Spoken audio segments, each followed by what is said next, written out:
नमस्कार. मी सुरेंद्र पवार, कार्याध्यक्ष जनआक्रोश समिती.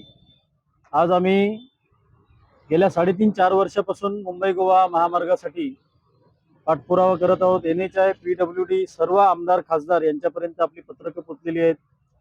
माननीय मुख्यमंत्री, उपमुख्यमंत्री तसेच सार्वजनिक बांधकाम मंत्री या सर्वांबरोबर आपल्या चर्चा वेळोवेळी घडत असतात. आणि त्यातून आम्ही हेच बघितलं की गेल्या 17 वर्षापासून रखडलेल्या या महामार्गासाठी कुठलाही आपला लोकप्रतिनिधी, कुठलाही खासदार, कुठलाही आमदार इथे आपल्याला बोलताना दिसत नाही. इवन आपल्या इथले जेवढे पण मंत्री आता आहेत, आता मी निलेश राणे म्हणून नाव घेऊन सांगतो, निलेश राणे सर असतील किंवा आपले भरत गोगावले असतील, ते कुठेही आपल्याला संसदेमध्ये बोलताना दिसत नाही. आमच्या आंदोलनाला ते हजर राहतात.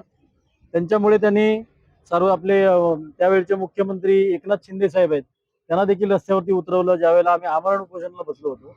आता ही तिरडी यात्रा करण्याची आम्हाला गरज का लागली की दरवेळेला नवीन नवीन आम्हाला डेडलाईन दिल्या गेल्या. स्वतः सन्माननीय गडकरी साहेब हे सांगतात की आपले 98% काम पूर्ण झालेले आहे. आणि आताच आम्हाला पोलीस चौकीमधून पत्र मिळालं NHAI आणि PWDचं 95% काम पूर्ण झाले.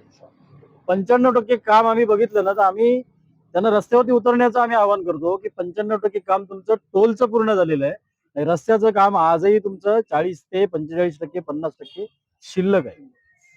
आणि त्या विरोधात आम्ही ही तिरडी यात्रा काढलेली की आमच्या कोकणचे सर्व आमदार खासदार हे आमच्यासाठी मृतावस्थेत गेलेले आहेत. प्रशासकीय यंत्रणा ही मृतावस्थेत आहे. म्हणून आमचा रस्ता गेली 17-18 वर्ष रखडलेला आहे. त्या विरोधात ही तिरडी यात्रा आम्ही गेल्या आठवड्यापासून, गेल्या 6 डिसेंबर पासून बाबासाहेबांना अभिवादन करून सुरू केलेली आहे. तिरडी यात्रा शेवट जो आहे, तिरडी यात्रा काढायला याचा शेवट काय करणार आहात? याचा शेवट जो आहे तो संगमेश्वरला होईल. आणि संगमेश्वरला खूप मोठं असं तीव्र प्रकारचं आंदोलन होणार आहे. आणि ते आंदोलन न व्हावं असं जर शासनाला वाटत असेल तर त्यांनी आमच्या ज्या मागण्या आम्ही देत आहोत प्रत्येक पोलीस स्टेशनला जाऊन त्या त्यांनी पूर्णत्वास न्याव्या, हीच आम्हाला शासनाला विनंती आहे सामान्य नागरिक म्हणून. आणि आता पुन्हा एकदा आम्ही सांगतो की कोकणकर आता पेटून उठलेला आहे. आणि आता तुमच्या आश्वासनाच्या ह्या ऑक्सिजनवरती आम्ही जगणार नाही आहोत.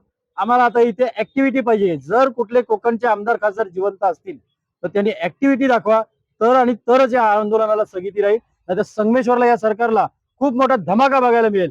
अखंड कोकणकरांच्या एकजुटीचा मुंबई गोवा महामार्ग, मुंबई गोवा महामार्ग, मुंबई गोवा महामार्ग जनआक्रोश समितीचा